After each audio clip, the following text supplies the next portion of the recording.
I'm Alexandra Turner, 36, Senior Marketing Director at Innovatech. Today, I arrived solo at my cousin Emma Carter's wedding at Chicago's Ritz-Carlton. My emerald green gown looked flawless in my bedroom mirror, but here, under the sparkling chandeliers, it feels more like a neon sign highlighting my loneliness. As I stepped into the grand ballroom, murmurs rippled through the crowd. "She still can't bring a date," my brother, Brandon, muttered to his wife. My mother shot me that all too familiar look of pity, while my father barely glanced up from his glass of bourbon. Feeling the weight of their silent judgments, I slipped to the back of the room, blinking back tears. Then, without warning, the massive doors swung open, and every head whipped around. Growing up in the suburbs of Austin, I was always the dependable one. My parents, Laura and Michael Turner, made it clear early on that Brandon was their pride and joy. Everything came effortlessly to him: lead roles in school plays, straight A's without cracking a book, and a natural charisma that drew everyone in. "Why can't you be more like him?" echoed through my childhood like a broken record. When Brandon was named homecoming king, they threw him a weekend blowout. When I earned a spot on the dean's list, I got a quick "congratulations" at dinner, and then on to the next topic. When Emma got engaged to her college sweetheart, Nate Douglas, my mother teared up for days. When I landed my dream position at Innovatech, the news barely cleared her throat before she had moved on. Tonight, as I stand on the fringe of that ballroom, the sting of old comparisons threatens to overwhelm me, until that moment when the doors burst open, and everything changes. That I worked hard through college at Boston University, graduating with honors in marketing. My career became my focus. Starting as a junior marketing associate at TechVision, I worked my way up to senior marketing director over 8 years. My campaigns increased client engagement by 30% last quarter alone. My work became my identity, my safe haven. Then there was Alex. We dated for 3 years, and I thought he might be the one, until I discovered his 6-month affair with a colleague. "I didn't mean for it to happen," he said, as if that somehow made the betrayal less painful. "We just connected." The worst part wasn't even the betrayal. It was realizing how blind I'd been, constructing a future with someone who'd already checked out. The past 8 months had been about healing and focusing on work instead of dating. I threw myself into projects, stayed late at the office, and turned down setups from well-meaning friends. My recent promotion to senior marketing director coincided with cousin Jessica's engagement announcement. Jessica and I had been close as children, summer vacations at our grandparents' lake house, building sandcastles, and catching fireflies. As we grew older, our paths diverged, she pursuing fashion design while I went into marketing. We still exchanged birthday texts and occasional coffee dates, but our once close bond had frayed with time and distance. When her wedding invitation arrived with the dreaded +1 option, my stomach knotted. I considered asking a friend to pose as my date but ultimately decided against perpetuating a lie. I shopped for my dress alone, choosing something elegant but understated. A navy blue A-line with subtle beading that complemented my auburn hair and green eyes without drawing too much attention. The pre-wedding events were a special kind of torture. At the bridal shower, Aunt Victoria presented Jessica with lingerie, then looked pointedly at me. "Perhaps we should set some aside for Natalie, for when she finally needs it." The room erupted in laughter while I forced a smile, my cheeks burning. My friend Olivia suggested hiring an escort service. "Just for appearance's sake," she said over wine at our weekly dinner. "No one would know." "I know," I replied, "and I'm done pretending to be someone I'm not to please my family." The morning of the wedding, I woke early, taking extra care with my appearance. I styled my hair in loose waves, applied natural makeup that highlighted my eyes, and slipped into my dress. Standing before the mirror, I practiced confident smiles and reminded myself of my worth. "You're successful, intelligent, and complete on your own," I whispered to my reflection, trying to believe it. The cab ride to the Plaza Hotel was filled with anxiety. My hands fidgeted with my clutch as the Manhattan skyline slipped past the window. As the cab pulled up to the hotel's grand entrance, I hesitated before stepping out. For a moment, I considered telling the driver to take me home, to fabricate some emergency. Instead, I paid the fare, took a deep breath, and walked toward the ornate doors. Alone, the Plaza Hotel ballroom took my breath away, despite my anxiety. Crystal chandeliers cast a warm glow over cream and blush floral arrangements. Round tables circled a polished dance floor, each set with fine china and elaborate centerpieces. A string quartet played softly in the corner as guests mingled. My entrance caused a ripple of hushed conversations. Uncle Gregory, already 3 drinks in judging by his flushed face, didn't bother lowering his voice. Still single at her age. Shame, isn't it? All that education and no one to share it with. Aunt Victoria swooped in immediately. Natalie, darling. Alone again? I know several eligible men I could introduce you to. There's my dental hygienist's son, divorced twice but very stable now. Or my neighbor's nephew, he's only 22, but they say age is just a number. I mumbled non-committal thanks, scanning the room for a friendly face or an inconspicuous corner. Instead, I found Kimberly approaching, resplendent in a designer pink dress that probably cost more than my monthly rent. Her blonde hair was styled in an elaborate updo, diamonds glittering at her ears and throat. Bradley hovered nearby, checking his phone with the bored expression of a man who'd rather be golfing. Natalie, Kimberly air-kissed both my cheeks. That dress is practical. Smart choice for reusing at work functions. She glanced around conspicuously. Couldn't find anyone willing to be her +1. I told Mom you'd probably come alone. Before I could respond, my mother appeared, elegant in slate blue with her silver-streaked hair perfectly coiffed. Natalie, honey, you look nice. Her eyes held the same pity they'd shown when I had failed to make cheerleading in 9th grade. It's perfectly fine to be independent. Not everyone needs a partner to be complete.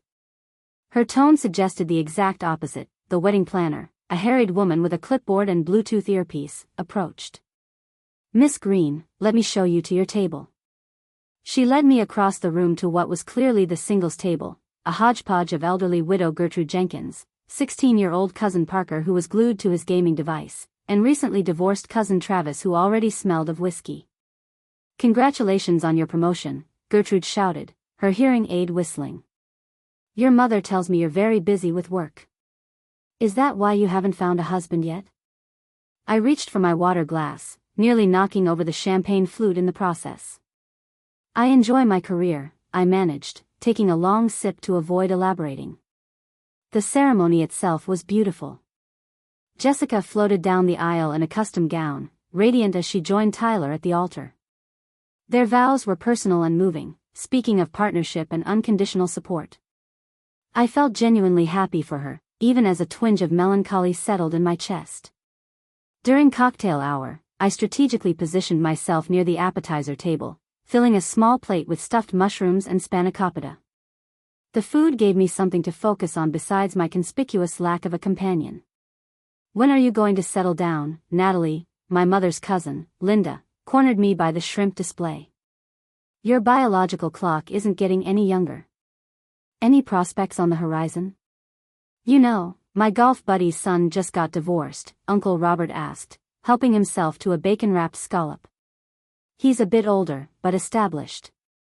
Owns 3 car dealerships. By the 6th unsolicited suggestion for my love life, I retreated to the ladies' room, locking myself in a stall until my breathing steadied. At the marble sink, I dabbed at incipient tears with a tissue, careful not to smudge my mascara. Get it together, I whispered to my reflection. Their opinions don't define you.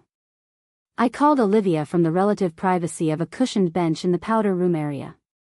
They're acting like I have a terminal illness called singleness, I complained. Remember, their reactions say more about them than you, Olivia reassured me. You're catching flights while they're catching feelings about your personal choices. Stay strong. Armed with manufactured confidence, I returned to the reception. Kimberly intercepted me immediately, champagne flute in hand. You should really put yourself out there more, Nat. Have you tried those dating apps? Even people with challenging circumstances find matches these days. I forced a smile. I'm focusing on my career right now. That's what all single women say when they can't find someone, she replied with faux sympathy, patting my arm. The DJ's voice boomed over the speakers. All the single ladies, it's bouquet toss time. His eyes scanned the crowd and seemed to linger on me. Don't be shy, ladies. 3 aunts physically steered me toward the gathering group of single women, mostly Jessica's younger cousins and college friends. Go on, Natalie. Maybe catching the bouquet will change your luck. Aunt Victoria pushed me forward. I stumbled into position, feeling every eye in the room on my back. As Jessica prepared to toss her bouquet, a sudden hush fell over the crowd. Jessica paused mid-turn, bouquet clutched in her hands. The grand double doors at the entrance to the ballroom swung open dramatically, and the string quartet faltered in their rendition of Pachelbel's Canon. A man stood in the doorway, tall and commanding in a perfectly tailored charcoal suit. His dark hair was styled in a way that looked effortlessly sophisticated, his jawline sharp enough to cut glass. He surveyed the room with confident ease, as if assessing a boardroom rather than interrupting a wedding reception. Is that Sebastian Reed? Someone whispered loudly to my right. The tech billionaire? What's he doing here? Another voice murmured. Jessica and Tyler exchanged confused glances from the front of the room. They clearly hadn't expected a celebrity guest of this caliber. Sebastian's eyes swept the room methodically until they locked with mine. A flicker of something, recognition? Interest, crossed his face. With purposeful strides, he crossed the ballroom, the crowd parting before him like the Red Sea.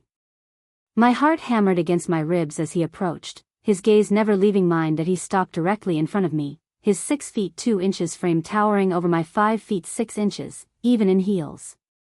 Up close, his eyes were a striking blue-gray, intelligent and somehow amused.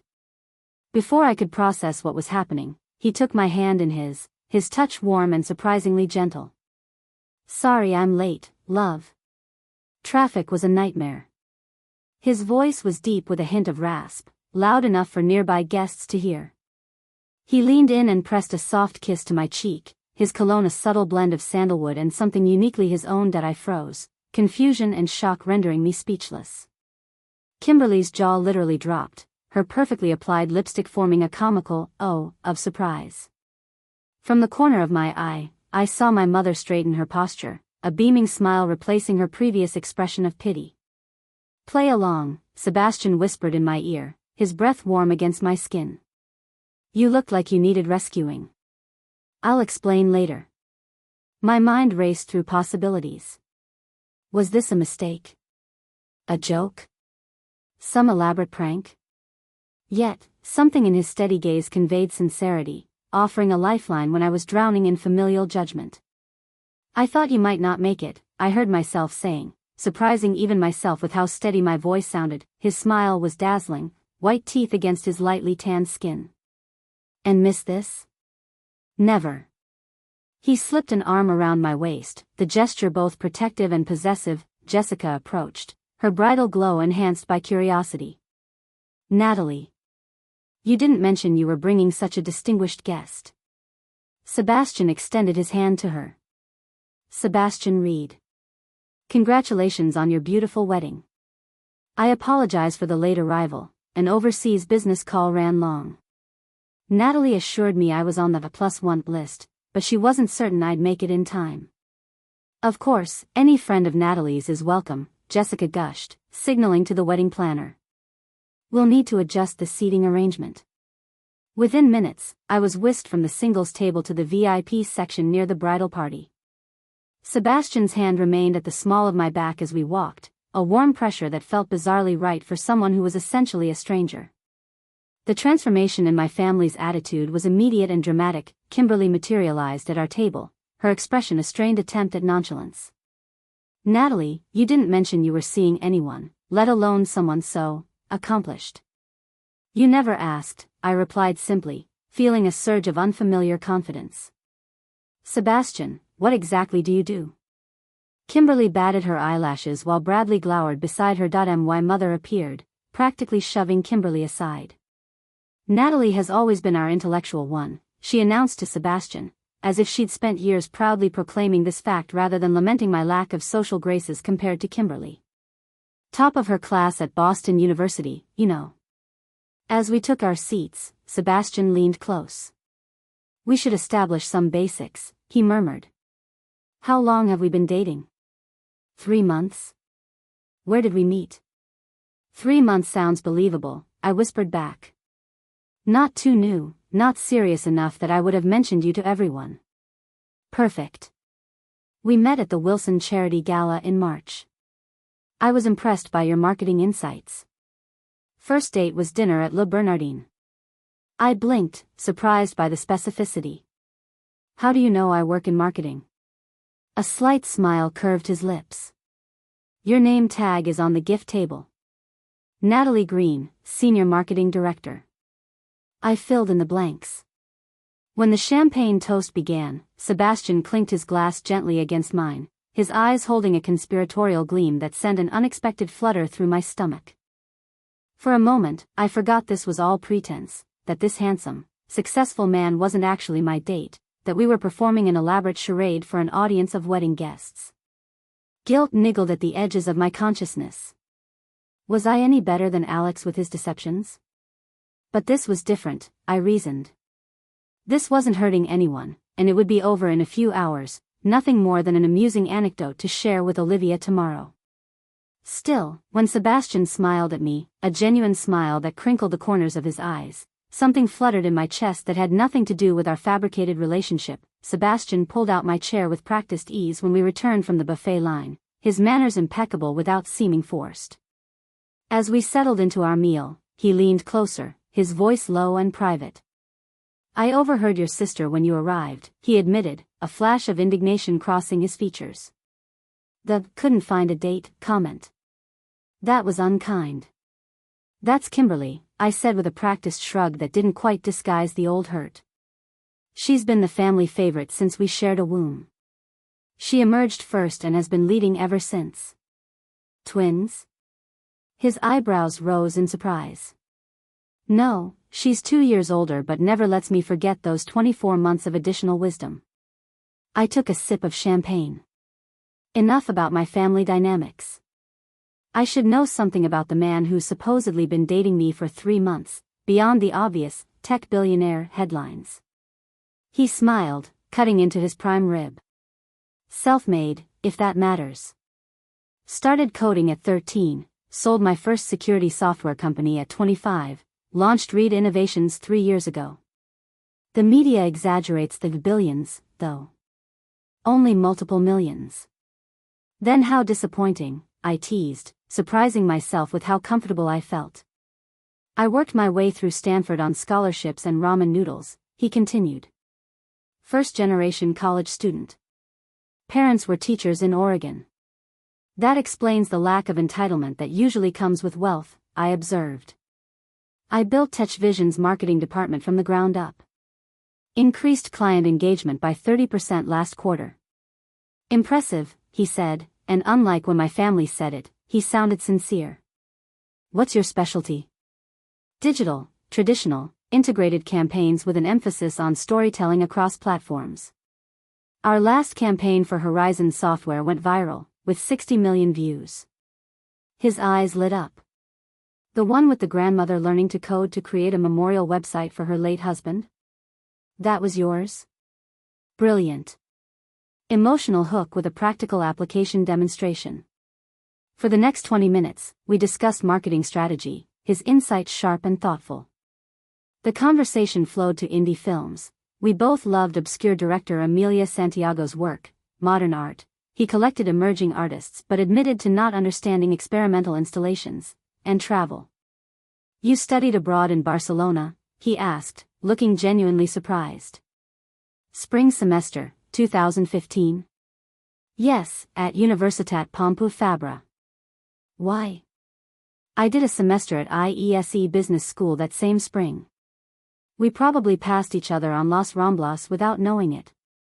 Small world, I murmured, wondering at the coincidence. When the DJ announced the dance floor was open, Sebastian stood and extended his hand. Shall we make this look convincing? On the dance floor, his hand rested lightly on my waist, the other holding mine with confident pressure. He moved with a natural rhythm, leading without dominating, adjusting perfectly to my steps. You're good at this, I said as he guided me through a turn. Mandatory ballroom lessons from age 12. Mother's orders. His smile turned rueful. She had aspirations of raising a gentleman. She succeeded, I said before I could stop myself. His eyes met mine, something warm flickering in their depths. The sensation of his hand on my waist felt increasingly right, increasingly dangerous. Unbidden memories of Alex's betrayal surfaced, the shock of discovering text messages, the shattering of trust, the humiliation of having been so easily deceived. I couldn't afford to forget this was pretend, no matter how genuine it felt. Kimberly and Bradley approached as the song ended, Bradley's expression suggesting this was not his idea. Sebastian, Kimberly said, Natalie mentioned you're in tech. Her smile was predatory. Bradley's father is looking to diversify his investment portfolio. Perhaps you could share some insights. Sebastian smoothly fielded their questions about market trends and potential growth sectors, his knowledge both broad and specific. I watched in admiration as he handled Bradley's increasingly technical queries without hesitation. How did you two meet again? Kimberly asked, her tone suggesting she was looking for inconsistencies. The Wilson Charity Gala, Sebastian replied without missing a beat. Natalie was representing Tech Vision. She made an insightful comment during the panel discussion that caught my attention. I approached her afterward, and we ended up talking until they shut down the venue. The fabricated story sounded so believable that, for a moment, I almost believed it myself. Why Mother joined our circle, her eyes shining with approval as she looked at Sebastian. Natalie mentioned you might not make it tonight. Something about Tokyo? I froze, having said no such thing. But Sebastian didn't falter. Singapore, actually. Merger negotiations wrapped up just in time to make the last flight back. He placed a hand at the small of my back. Couldn't let Natalie down. My father, who had barely acknowledged me earlier, suddenly appeared interested in my existence. Sebastian. Richard Green, he extended his hand. Tell me about this security software you developed. My firm has been looking to upgrade our systems. As Sebastian engaged my father in conversation, I caught Kimberly watching us with narrowed eyes, clearly trying to reconcile the sister she'd always pitted with the woman who had attracted the attention of one of the country's most eligible bachelors. Later, at the bar, Sebastian ordered sparkling water for himself and a glass of Pinot Noir for me, correctly guessing my preference. This is absurd, I laughed softly, accepting the wine. My family has done a complete 180. Suddenly, I'm the interesting daughter. You've always been the interesting daughter, he replied. They just failed to notice. Something in his tone made me look up sharply. That's a kind thing to say to someone you just met. His gaze was steady. You're quick thinking, articulate, and didn't hesitate to play along with a complete stranger. That suggests intelligence and adaptability. Both interesting qualities. Before I could respond, his phone buzzed. Excuse me, he said, checking the screen. I need to take this. Business emergency. I watched him step away, speaking intently into his phone. Kimberly materialized at my side immediately.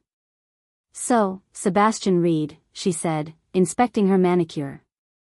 A bit convenient, isn't it? You show up alone, then suddenly you're with one of the most eligible bachelors in America. What are you implying, Kim? Just that it's surprising. You haven't mentioned him once in our family dinners. Mom had no idea you were seeing anyone. And he just happens to arrive at the most dramatic moment possible. We've been keeping things private, I said, my defenses rising. Unlike you, I don't need to broadcast every detail of my relationship for validation. Her eyes widened slightly at my uncharacteristic sharpness. Wow. Touchy subject. No, I'm just tired of you constantly undermining me. For once, I'm happy. Why can't you just be supportive? I am supportive, she protested. I just find it odd that after Alex, I cut her off. Don't bring him into this. Sebastian returned, sliding his arm around my waist with natural ease. Everything okay here? Perfect, Kimberly said with a saccharine smile. Just catching up with my little sister. When she left, Sebastian led me back to the dance floor as a slow song began. This time, he held me closer, our conversation shifting to more personal territory. Family can be complicated, he said as we swayed to the music. My younger brother resents my success. Thinks it was handed to me, despite watching me work 80-hour weeks for years. That sounds familiar, I admitted. The hardest part is that I still seek their approval, even knowing I'll never fully receive it. The curse of the responsible child, he agreed. Always trying to earn love that should be freely given. During dessert, we shared a chocolate mousse cake, our forks occasionally meeting. His fingers brushed mine as he passed me a napkin, lingering longer than necessary. The simple contact sent warmth spreading through my chest. I found myself increasingly confused about where the pretense ended and reality began. Was that admiration in his eyes genuine or excellent acting? Was my own growing attraction real or simply a response to finally being seen after years of invisibility in my family's eyes? Sebastian's phone buzzed again. He checked it, his expression growing concerned. Maxwell, my business partner, he explained. There's a situation with our Asia-Pacific division that needs immediate attention. Go ahead, I said, understanding the demands of professional responsibility. His call lasted several minutes, his expression growing increasingly serious. When he returned, an apology was written across his features. I need to step out to handle this, he said, genuine regret in his voice. I promise I'll be back as quickly as possible. A knot formed in my stomach. Was this his exit strategy? A convenient business emergency to escape the charade? I understand, I said, keeping my voice neutral. Business comes first. Natalie, he took my hand, his touch sending an unwelcome tingle up my arm. I will be back. This isn't. I'm not. He seemed uncharacteristically at a loss for words. Please, believe me. I nodded, not trusting myself to speak. As I watched him walk away, I realized with alarming clarity that I'd begun to develop genuine feelings for a man who was essentially a stranger playing a role in an elaborate fiction of our creation. The wedding speeches began shortly after Sebastian's departure. Jessica thanked everyone for coming, her happiness radiating as she looked at Tyler beside her. The best man delivered a heartfelt toast about friendship and love, then raised his glass. And if any special guests would like to share a few words, he announced, scanning the room, we'd love to hear from you. Kimberly's gaze fixed on me, her expression challenging. She made a subtle gesture toward the microphone, clearly expecting me to embarrass myself trying to explain Sebastian's absence. The microphone began making its way around the room, eventually finding its way to our table. I froze, panic rising in my throat. What could I possibly say that wouldn't expose our charade? I'd be honored, came Sebastian's voice from behind me. He had returned so quietly I hadn't noticed. Relief flooded through me as he accepted the microphone with practiced ease. Jessica and Tyler, he began, his voice confident but warm. Though I'm only meeting you both today, I can see the genuine connection you share. True connection is rare in this world. His eyes found mine for a brief moment. When we find someone who sees us for who we truly are, who challenges us to be better while accepting our flaws, that's worth celebrating. Worth fighting for. He raised his glass. To Jessica and Tyler, and to authentic connections, wherever we find them. The simple toast received appreciative applause. As Sebastian sat beside me, our eyes met with unexpected intensity, something unspoken passing between us. After the speeches concluded, Sebastian gestured toward the terrace doors. Could we get some air? The terrace overlooked Central Park, the city lights twinkling against the night sky. A gentle May breeze carried the scent of the garden below. We stood side by side at the stone balustrade, momentarily alone in the midst of a crowded celebration. I should confess something, Sebastian said after a moment of comfortable silence. I hadn't planned to stay for the entire reception. My heart sank. I understand. You've already gone above and beyond for a complete stranger. That's not what I meant, he clarified quickly. I was at the hotel for a business meeting in the Vanderbilt suite. I was heading out when I overheard your sister's comment as you arrived. It bothered me, the casual cruelty of it. I studied his profile and the soft lighting. So this was what? A random act of kindness? Rescue the pathetic single woman? No, he said firmly. It was. He paused, seeming to choose his words carefully. I recognized you. From where? The Digital Marketing Innovation Conference in Chicago last October. You presented on emotional storytelling in tech campaigns. Your case study on humanizing artificial intelligence was brilliant. I stared at him in disbelief. You remember that? You wore a green blouse that matched your eyes, he said softly. You handled the Q&A session with such intelligence and grace, even when that guy from Microsoft tried to undermine your methodology. That was almost 8 months ago, I said, stunned that someone like him would remember someone like me in such detail. I meant to introduce myself afterward, but you were surrounded by people, and then my flight got moved up. His gaze was steady on mine. When I saw you tonight, it seemed like... I don't know. Serendipity, maybe. My mind struggled to process this new information. So when you stepped in, pretending to be my boyfriend, it wasn't entirely selfless? He admitted, I regretted not meeting you properly in Chicago. This seemed like a second chance. Before I could respond, the terrace door opened and Kimberly appeared, her timing impeccable as always. There you are, her voice was artificially bright. Mom's looking for you, Natalie. Something about family photos. Sebastian nodded politely. We'll be right in. Kimberly didn't move. You two seem awfully comfortable for only dating 3 months. Almost like you've known each other much longer. Or perhaps, not at all. My stomach dropped.